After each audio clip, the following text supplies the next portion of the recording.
Bonjour à tous, nous sommes ravis de vous retrouver pour le quatrième webinaire de Normantibio. Aujourd'hui, deux thématiques. Une première thématique sur l'enquête de prévalence des infections et des antibiothérapies en EHPAD, présentée par Pascal Thibon du CRATB ainsi que Denis Tillard. Et puis une présentation du docteur Delestre Marianne sur les infections cutanées chez le sujet âgé. Bonjour à tous, merci beaucoup. Donc, je vais vous présenter les principaux résultats de l'enquête nationale de prévalence en EHPAD de 2024. Alors d'abord, qu'est-ce que c'est qu'une enquête de prévalence? Une enquête de prévalence, c'est une enquête transversale, c'est-à-dire qu'on va la réaliser un jour donné dans chaque établissement. C'est une photographie, une situation à un moment donné. Et donc, on va aller dans les établissements et on va compter le nombre de résidents avec une infection associée aux soins ou avec un traitement anti-infectieux. Et là, alors, la particularité, c'est qu'on va compter tous les traitements anti-infectieux, qu'ils soient prescrits pour une infection associée aux soins ou pour une infection communautaire. Donc, on a vraiment tous les traitements antibiotiques prescrits un jour donné dans les EHPAD participants. Ces études, elles sont pilotées par Santé publique France.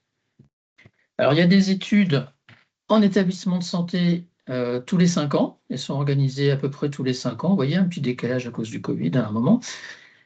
Depuis 1996 en établissement de santé. Avec, en bas, ce sont les infections associées aux soins, une réduction initialement, mais lors de la dernière enquête de prévalence en 2022, il y avait une petite remontée des infections et il y a à peu près un patient sur 20, on va dire, dans les établissements de santé qui présente une infection associée aux soins. Et il y en a à peu près 16%, entre 15 et 16, avec des fluctuations, qui est sous traitement antibiotique. Alors en EHPAD, il y a eu 2 enquêtes nationales de prévalence. Il y a eu 2016 et donc la dernière, 2024. Et là, on est plus près d'un résident sur 30 à peu près qui présente une infection ou qui est traité par antibiotiques. Alors pour l'enquête 2024, il y a eu une bonne participation en Normandie. On a eu la participation de 92 EHPAD, c'est-à-dire à peu près 25% de nos EHPAD, contre le chiffre national qui est de 17%. Et ça, c'est probablement, très probablement, en lien avec le fait que l'équipe normande d'hygiène, enfin Normand d'hygiène, a participé à l'organisation de cette enquête. Et donc, Denis Tillard pourra le développer tout à l'heure et vous expliquer ce que c'est que cette EMH. Alors, juste quelques résultats rapides sur la population d'études. Donc, nos 92 EHPAD, 1,5 m dans près de 80% des établissements, non différents du niveau national. En revanche, également en lien avec l'EMH, on a plus de présence d'un correspondant en EHPAD dans les EHPAD normands qui ont participé et plus d'accompagnement par l'EMH. Vous voyez 96 contre 81 et 70 contre 40. Juste un petit mot sur les dispositifs invasifs en EHPAD. En EHPAD, alors là, il n'y avait pas de différence au niveau national et au niveau normand. On a à peu près 4% des résidents qui ont un dispositif invasif. Donc, sonde urinaire, c'est 2% à peu près. Il y en a près de 3% qui ont un cathé, et plus spécifiquement, un cathé sous-cutané, c'est 2,5%. Les infections. Alors, les infections, en Normandie, on a eu un taux en 2024, un taux global, calculé sur les 92 établissements participants, de 2,96 très précisément, donc un résident sur 30, comme je vous disais. Le taux national était de 2,35. Donc, alors, on est un petit peu supérieur, mais la différence n'est pas significative. Là, vous avez la répartition par région. Le palmarès, on va dire, des infections, en numéro 1, c'est les infections respiratoires. Et il se trouve qu'il y avait une épidémie de Covid. Il y avait le Covid qui circulait pendant l'étude, ce qui fait que le Covid apparaît ici dans les infections respiratoires pour 13% des infections globalement. La deuxième infection la plus fréquente, c'est l'infection urinaire. Et la troisième, ce sont les infections cutanées que va développer Marianne Delestre tout à l'heure, avec d'une part les mycoses, infection peau et tissu mou 8% et infection d'escar 5%. Les traitements antibiotiques. Alors là, en revanche, on était significativement supérieur au taux global français qui était de 2,87. Nous, on est à 3,50.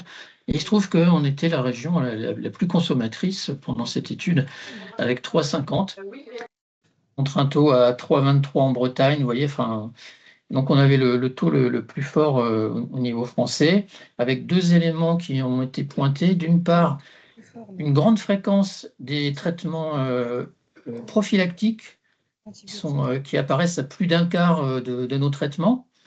Ça enfin, au niveau national, c'était 22%. Et ce qui a été pointé par l'étude, c'est que ces traitements prophylactiques, alors principalement à indication urinaire, hein, les préventions des cystites récidivantes, ils ont beaucoup augmenté au niveau national entre 2016 et 2024. Ils sont passés de 13,6 à 22%. Et encore une fois, nous, en région Normandie, on en avait plus de 25%, une différence significative par rapport au niveau national. Et le deuxième élément qui a été pointé, c'est des durées de traitement particulièrement longues dans l'échantillon normand. Vous voyez qu'on avait 42% de traitements supérieurs à 7 jours contre 34% au niveau national. Le taux moyen, par exemple, la durée moyenne, pardon, pour les exacerbations de BPCO, c'était 7 jours, nous, pour notre échantillon, et pour les pneumonies, 8 jours. Donc, qu'est-ce qu'on a prévu avec l'équipe Normandie Bio comme action en 2026 au regard de ces résultats? D'une part, proposer une évaluation de la pertinence des traitements urinaires prophylactiques, et d'autre part, eh bien, diffuser à nouveau des rappels sur les durées de traitement. Et notamment, si vous regardez Antibioclic, pour les cystites récidivantes, le critère, enfin, un élément de la définition pour mettre en place une antibioprophylaxie, c'est qu'il y ait au moins un épisode de cystite par mois. Voilà, donc ça, c'est important à bien vérifier. Alors, ça va être par phosphomycine trométamol, 3 grammes tous les 7 jours. Et quand on va sur Antibiotique, encore une fois, il y a un message comme quoi il faut éviter l'antibioprophylaxie au long cours au maximum. Donc, il faut bien évaluer vraiment les bénéfices-risques parce qu'il y a un risque de résistance bactérienne, de toxicité et de rechute à l'arrêt du traitement. Et puis, les messages sur les durées. Alors là, j'ai mis que l'exacerbation de BPCO. Dans beaucoup de cas, on ne va pas mettre d'antibiotiques. Quand on en met, c'est quand il y a une augmentation du volume et de la purulence des expectorations depuis plus de 2 jours. À ce moment-là, on va mettre de l'amoxicilline et ça va être 5 jours. Et en cas de BPCO très sévère, ça va être 5 jours également avec de l'augmentin. Donc voilà les messages, enfin les actions qu'on voudrait mettre en place en 2026. Et voilà, je vous remercie de votre attention. On est ravis d'accueillir Denis Tillard, qui est donc infirmier coordonnateur des équipes mobiles d'hygiène, Normandie en Normandie. Denis, à toi la parole. Donc merci. Donc je vais rapidement, parce que tout le monde ne connaît peut-être pas forcément l'équipe mobile d'hygiène, donc Normandie Hygiène, présenter un petit peu le projet. Donc c'est une mission qui est financée donc, par l'ARS, donc à destination des EHPAD de Normandie, donc les EHPAD non rattachés à un établissement de santé, donc vraiment les établissements publics et privés, mais autonomes, qui ne bénéficiaient pas justement d'appui de professionnels en hygiène et donc qui adhèrent au projet. Donc ça représente 11 établissements porteurs de ces équipes et actuellement donc 14 infirmiers équivalents temps plein qui sont répartis sur l'ensemble de la Normandie. Donc l'organisation, il y a d'abord une signature de convention avec les établissements porteurs, mais surtout derrière, chaque EHPAD va signer une convention avec cet établissement porteur de territoire pour pouvoir que les infirmiers et infirmières puissent intervenir dans les établissements. Donc les conventions sont signées pour 1 an, renouvelables par tacite reconduction. Donc c'est quelque chose qui s'est mis en place depuis l'année dernière. 2025, donc ça représentait 271 EHPAD qui avaient adhéré au dispositif et on couvre à peu près 90% des établissements qui peuvent bénéficier, donc tous les établissements non rattachés à des CH. Donc ça donne à peu près une bonne couverture de territoire, donc 14 équivalents, et puis bon, il y a un coordonnateur, moi-même, et puis on a un 0,2% de TP, Cécile, qui intervient également pour Normandie Hygiène. Les missions sont vraiment des missions opérationnelles en lien avec les professionnels des EHPAD et le CEPIAS en appui. Donc, bien évidemment, ce sont la prévention du risque infectieux, donc sur l'analyse des risques infectieux, la promotion des bonnes pratiques. On va faire des propositions et surtout, l'objectif, c'est de mettre en place et de suivre un plan d'action qui va permettre notamment les préparations d'évaluation par l'HAS, mais également de répondre à un certain nombre d'attentes en termes de règles d'hygiène à mettre en place et à développer. Donc, pour compléter, on va faire de la formation, donc plutôt de la formation continue, à titre de formation des correspondants en hygiène, ce qui explique notre bon taux de participation au niveau des EHPAD pour l'enquête de prévalence, et puis des sessions plus d'information, des sessions courtes sur une demi-heure, une heure, qui va permettre effectivement de cibler des points essentiels de rappel, de bonnes pratiques auprès des professionnels en hygiène. Des points de surveillance, donc sur la gestion des épidémies, sur l'aide à la déclaration et la remontée d'informations, le repérage des événements indésirables associés aux soins, notamment à travers l'enquête de prévalence, et puis d'autres enquêtes régionales qu'on peut amener à mener, type la consommation des solutions hydroalcooliques, la couverture vaccinale, etc. Et puis, par des évaluations beaucoup plus précises, à travers des audits, des suivis d'indicateurs, des visites de risque également, que l'on peut mener pour justement identifier et mesurer les actions mises en place au niveau des établissements. Donc, c'est vraiment un appui de terrain, au plus près du terrain et en collaboration avec les EHPAD.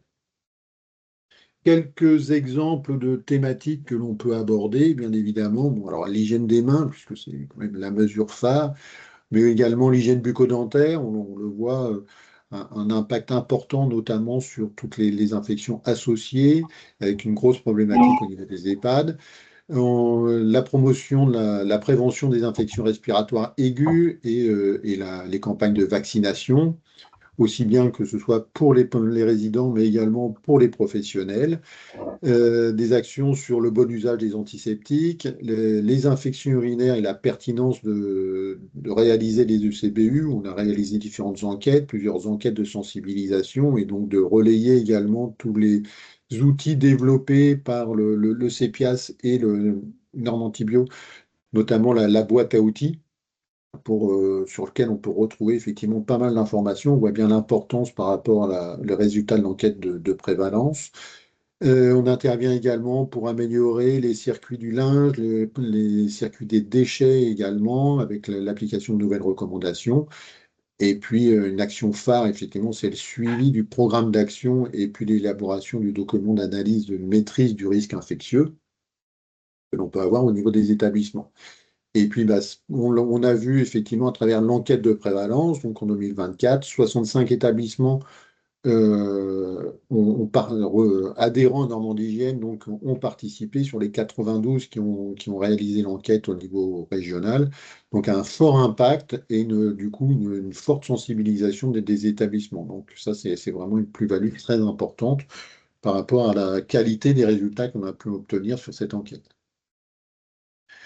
Et donc, globalement, voilà l'ensemble des IDE actuellement en poste, répartis sur l'ensemble du territoire et que je remercie en tout cas fortement pour leur implication et surtout pour avoir réussi à impliquer les établissements à la réalisation de l'enquête de prévalence et puis leur action au quotidien. En 2026, le périmètre va s'étendre. Donc actuellement, on était ciblé sur les EHPAD non adhérents, enfin non participants, enfin non attachés à un établissement de santé. Et donc, il va y avoir une ouverture sur des établissements médico-sociaux relevant du handicap. Donc, pas tous les établissements, mais un certain nombre d'établissements. Donc, une réorganisation aussi un petit peu au niveau régional, mais une prise en compte de plus pour répondre justement aux besoins de ce secteur qui, pour l'instant, n'était pas couvert. Donc, aussi également une ouverture par rapport à ce secteur. On va voir les infections cutanées chez la personne âgée. Il y a quelques généralités qui sont en fait liées à l'ensemble des infections chez la personne âgée et pas spécialement cutanées, mais il faut les prendre en compte aussi dans les infections cutanées. Donc déjà, il y a le vieillissement du système immunitaire qui peut contribuer à ce qu'il y ait des complications ou plus de difficultés en tout cas à traiter. Il y a tout ce qui est polypathologie, polymédication, avec des interactions possibles. Les personnes âgées, elles ont du matériel articulaire, vasculaire, donc ça joue moins sur les infections cutanées. Mais on verra après, pour certaines infections, ça peut jouer dans les complications. Il y a une modification de l'écologie bactérienne également. Et surtout, il y a des facteurs favorisants qui peuvent être assez importants dans les infections cutanées. Tout ce qui est alitement, avec notamment l'apparition d'escarres, par exemple. L'incontinence, le déficit neurologique qui va aller peut-être avec l'alitement, ou en tout cas le fait de ne pas pouvoir se mobiliser correctement, les troubles vasculaires et le diabète. C'est des facteurs qui vont souvent quand même ensemble. Il y a une difficulté diagnostique. L'anamnèse n'est pas toujours facile, avec parfois des troubles cognitifs qui permettent de ne pas bien déterminer comment les choses se sont passées, comment ça a commencé. Tout ce qui est comorbidité, complications. On l'avait vu avant, hein, l'écologie bactérienne qui est différente, et puis une clinique qui est souvent trompeuse, notamment la fièvre qui est absente, donc on attend dans certaines infections cutanées et qui va être absente. Et parfois, ça se présente juste avec des troubles du comportement. Sur le cutané, quand même, en général, on a du visuel, ce qui est quand même plus facile. Et puis, il y a toutes les difficultés qui sont liées au traitement, notamment la demi-vie des molécules qui est plus longue et les toxicités qui peuvent être majorées. Et l'insuffisance rénale aussi qui peut jouer avec un risque de surdosage. Donc, il faut bien adapter. Je vous ai remis le petit visuel du site GPR qui est accessible. Même quand on est médecin généraliste, c'est encore accessible. Il faut s'inscrire, mais c'est encore accessible. Et puis, il y a tout ce qui est administration des médicaments qui n'est pas toujours facile, avec des troubles de la déglutition.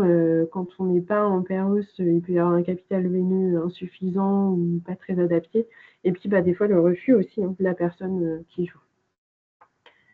Au niveau des plaies, il y a une colonisation naturelle des ulcères et des escarres, parce que c'est des plaies chroniques. Et puis, on est au niveau de la peau, et la peau, ce n'est pas un site stérile. Donc, en gros, tout écouvillon va être positif. Dedans, il y aura des germes qui, en fait, ne sont pas pathogènes. Et en fait, les seuls prélèvements pertinents, c'est des prélèvements profonds et qu'on ne fait quasiment pas, sauf dans certaines conditions qu'on va voir aussi après. Et les plaies chroniques, c'est une évolution depuis 4 à 6 semaines malgré des soins locaux. Le fait qu'il y ait une BMR, par exemple, si on fait un prélèvement, n'est pas signe d'infection, et la colonisation, elle peut être utile à la cicatrisation. Et les soins locaux, en fait, on les fait les plus simples possibles, dans le sens où c'est au sérum physiologique, à l'eau et au savon d'eau, pour les infirmières, parce que nous, en tant que médecins, on ne voit pas forcément. Et tout ce qui est détertion et décapage. Mais en tout cas, on ne met pas des antiseptiques ou des antibiotiques locaux dès qu'il y a une plaie. Et donc, la SPILF avait sorti un très joli visuel pour dire que les prélèvements, ça ne sert pas à grand-chose. On ne les fait pas. On va trouver tout ce qu'on veut, mais pas ce qu'on attend. Pour reprendre sur les traitements, donc il y a les pathologies, donc il y a la dermohypodermite bactérienne non nécrosante qui est due en général au streptocoque quand il n'y a pas de plaie chronique. Pas besoin de prélèvement. Le traitement en première attention, c'est l'amoxicilline simple, pas l'augmentin. C'est vraiment l'amoxicilline, 50 mg kilo jour en 3 prises, avec un maximum de 6 grammes par jour. Et on a des alternatives s'il y a une allergie à la pénicilline, donc avec la pristinamycine ou la clindamycine. Et dans tous les cas, le traitement, c'est 7 jours. Point. Pas 10, pas 14, 7 jours. S'il y a une plaie chronique, comme on voyait, on peut avoir d'autres espèces qui se développent. Il n'y a pas de prélèvement non plus, sauf s'il y a un échec de la première ligne antibiotique, et à ce moment-là, on fait une ponction aspiration, une biopsie ou un curetage, ça dépend de la formation de la personne qui fait le prélèvement. Et éventuellement, s'il y a un abcès ou une suppuration qui complique, on fait quand même un avis spécialisé. Quand il y a une morsure, on peut avoir aussi une dermohypodermite bactérienne non nécrosante qui survient. Le principe, c'est de traiter là, par contre, par augmentin. Et s'il y a un échec ou s'il y a une allergie à la pénicilline, de demander un avis spécialisé.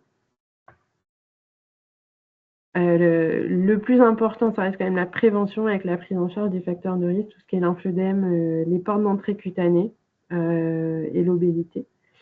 Et pour des infections récidivantes, on peut faire une prophylaxie avec de la benzylpénicilline G toutes les 2 à 4 semaines ou de la pénicilline V selon le poids. Et en fait, la durée, elle est à évaluer en fonction de l'évolution des infections et avec un avis spécialisé. En fait. Et s'il y a une allergie à la pénicilline, on peut utiliser l'azithromycine.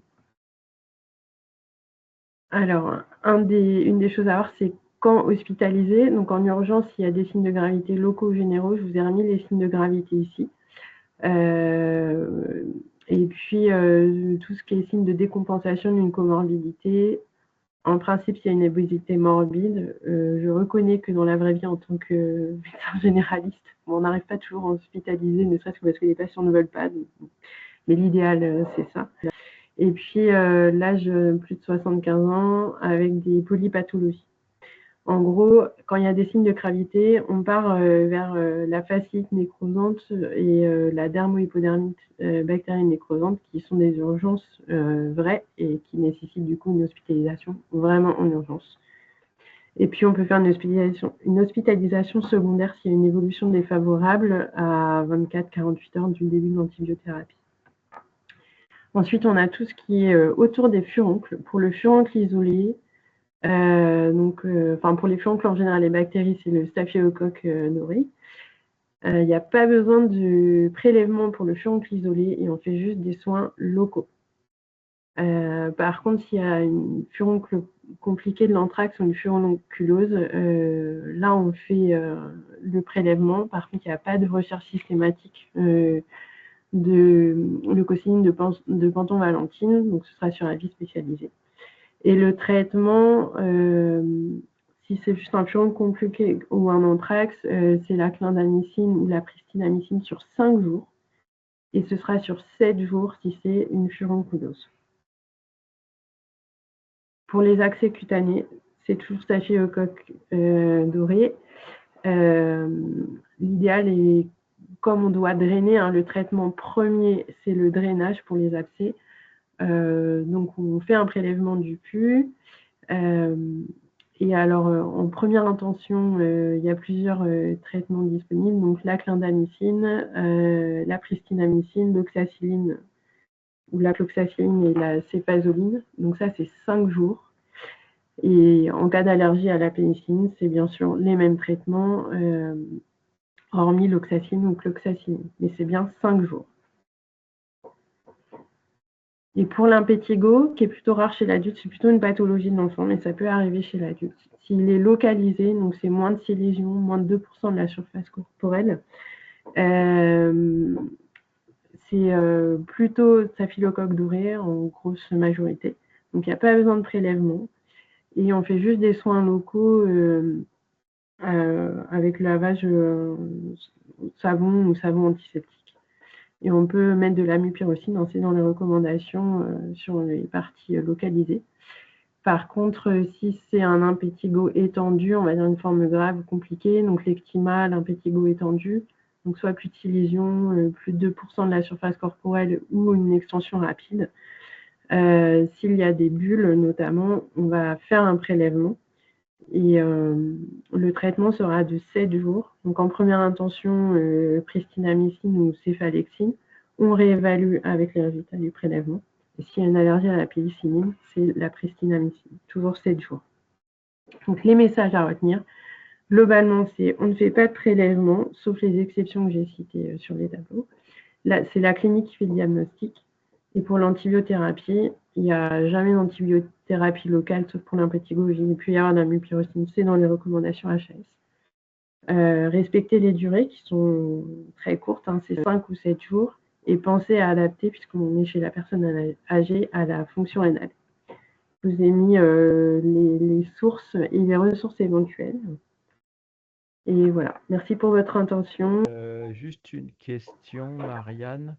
en pratique courante, vous aspirez, enfin, vous prélevez les pus que vous excisez ou vous drainez, ou finalement vous vous dites c'est du staph doré, je mets la molécule que tu as bien expliquée, et si ça récidive, je prélève. Tu fais ça en première intention, en pratique de médecin généraliste, ou voilà, ou plutôt s'il y a un échec?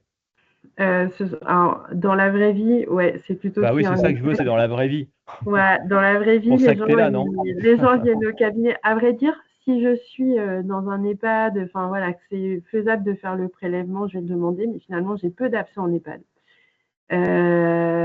Par contre, les abcès, alors quand c'est des hygromas ou des choses comme ça, là, j'avoue, je fais le prélèvement.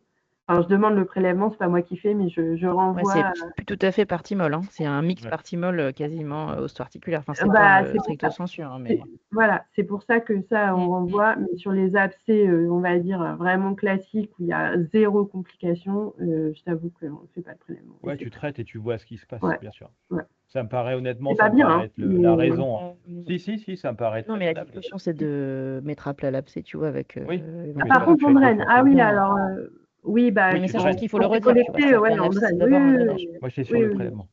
Oui, non, mais je leur dis ça au Mais passage, j'avoue hein, qu'on je fait dis pas de souvent, prélèvement. Voilà. Ne serait-ce que Ouais. parce qu'on n'a pas de labo. Enfin, les patients, ils viennent, des fois, on les voit à 19h, on n'a plus de labo. Donc voilà, il y a la question de Non, mais conserver le prélèvement. concrètement, les abcès ambulatoires, en fait, ça va être du Staph aureus, basta. Mm. Enfin, tu vois, enfin, je pense qu'il faut. Après, c'est pas être polymicrobien, oui, mais enfin, je pense que ça n'a pas d'intérêt de faire un prélèvement à la recherche d'eux. Je pense que Mm, mm. si c'est un échec ou si c'est trop gros, et ça, c'est peut-être aussi directement médecine hospitalière avec un drainage chirurgical, évidemment. Mais les recos, c'est de le faire. Attendez que je ne me trompe pas, le 27 janvier pour un topo par le professeur Manuel Etienne sur les infections urinaires. Donc n'hésitez pas à vous reconnecter l'année prochaine, on vous enverra à nouveau, c'est toujours le même lien. Bien bonne journée.